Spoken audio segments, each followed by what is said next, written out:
Fabrício, existe não sei expressar muito o que está na mente das agências offline, né, em relação ao mundo virtual. A CA foi uma experiência que até certo ponto foi bem sucedida, depois naufragou. Outras agências meteram o pezinho na água, viram que estava um pouco frio, tiraram. E isso é uma coisa comum, não só falando em Belém, em mercados bem grandes como São Paulo, por exemplo. Algumas agências fugiram um pouco disso, adquiriram agências virtuais e transformaram a agência adquirida no seu braço de internet. Mas ainda hoje é muito comum os clientes preferirem uma agência de internet do que uma agência offline para desenvolver coisas para a internet. Ainda não existe uma simbiose muito grande entre essas agências aí. Como é que tu enxergas isso? Como é que foi a experiência dentro da CA Interativo? O que tu viste que pode ser adaptado para o caso de uma agência, tanto offline quanto interativo? Como é que foi? Conta pra gente isso aí. Tá bom. Bem, em relação a isso, é o seguinte,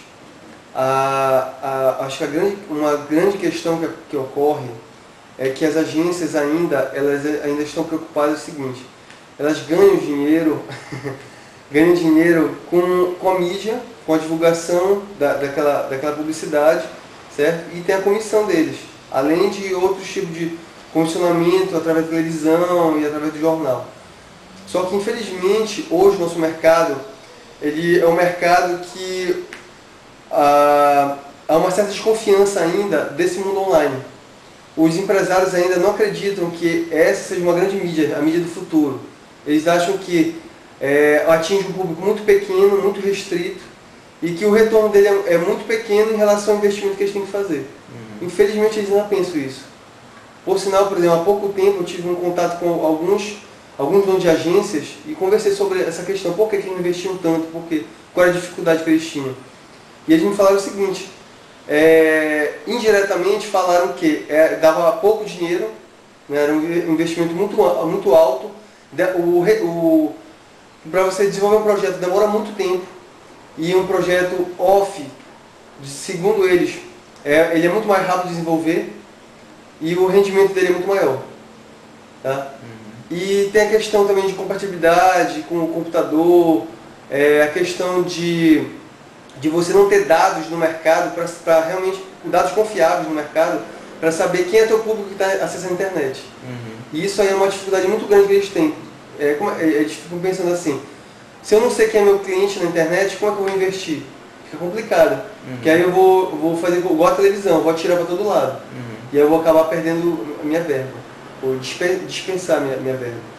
E isso aí eles não querem fazer, porque cada vez mais está difícil, os clientes estão querendo investir menos em propaganda, eles querem uma superprodução em pouco tempo, com pouco dinheiro, e isso aí é uma coisa que realmente complica. As pessoas têm que desenvolver projetos mais rapidamente, mais criativos e com menos verba. E é a nossa realidade hoje. Certo. Tu começaste aí por volta de 94, né, a trabalhar com isso, entraste aí pelo mercado digital logo no início também, através da Libnet.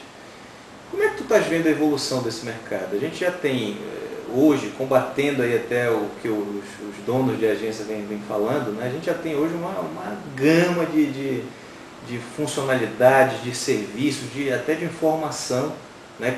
Quando a gente começou a trabalhar com isso era bem escasso, hoje em dia já é bem diferente, né? Você tem muita coisa aí, tanto em nível de serviço, quanto em nível de software, de solução em geral. Você tem uma série de coisas. Tem aí o Google, que pode gerar uma série de informações, estatísticas de visitação, de origem do seu cliente, formas de cadastrar esse cliente, de manter contato bem próximo dele através da internet. Como é que tu estás vendo essa evolução toda, né? A gente que acompanha a internet de perto, vendo as coisas acontecer, é bem diferente de quem está olhando de longe, só vendo a parte do lucro, né?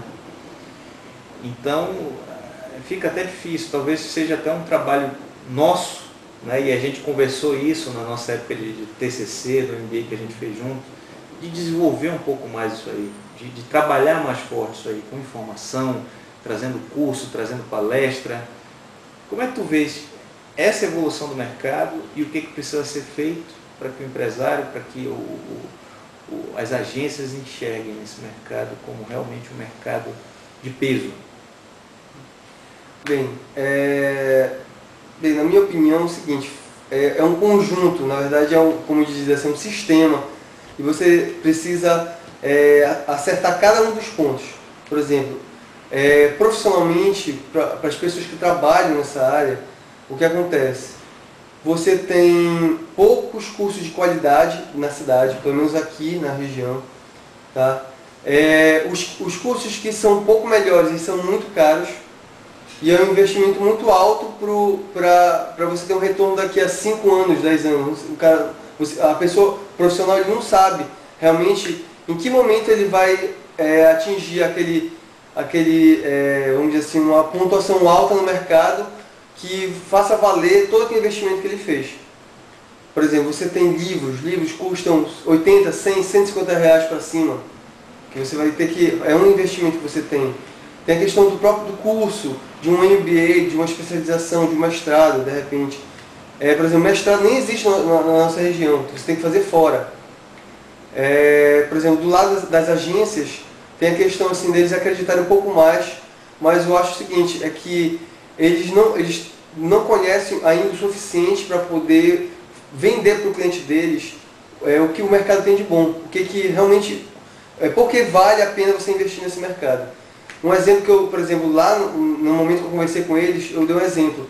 Nos Estados Unidos, há um fabricante de automóveis, não tenho certeza se é a GM ou se é a Ford, hoje em dia 60% da venda deles de carro é pela internet.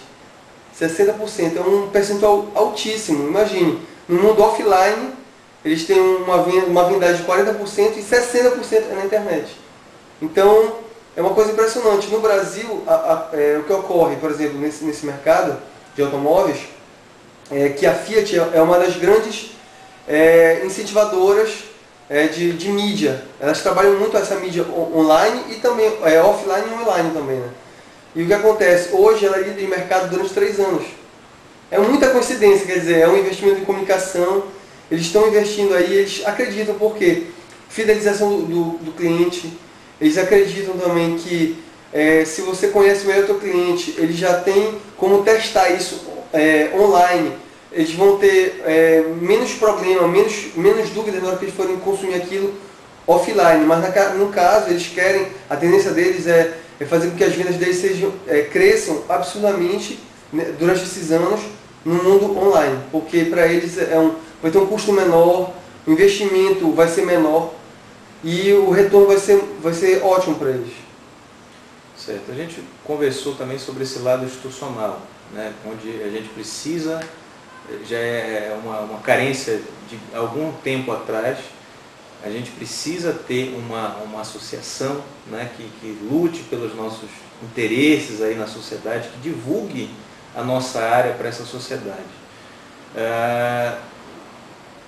Tu apontas algum ponto nesse sentido de que área a associação deve atuar, como ela deve atuar? Como é que tu vês hoje que ganho traria uma associação para o nosso mercado? Olha, eu acho que com certeza um grande problema que ocorre não só no mundo online como offline é a questão de você atribuir valores e você não ter uma tabela de referência. Aqui em Belém, no Pará, né, há uma tabela de referência, só que ela não é divulgada. Por quê? Porque se você tentar cobrar o que realmente está na tabela, a maioria dos clientes não vão querer pagar. Porque tem toda uma negociata, eles fazem uma venda casada, eles fazem a utilização da mídia durante o semestre, durante o ano. Isso para eles, quando eles trabalham o valor cheio, como te diz na tabela, para eles não é vantajoso.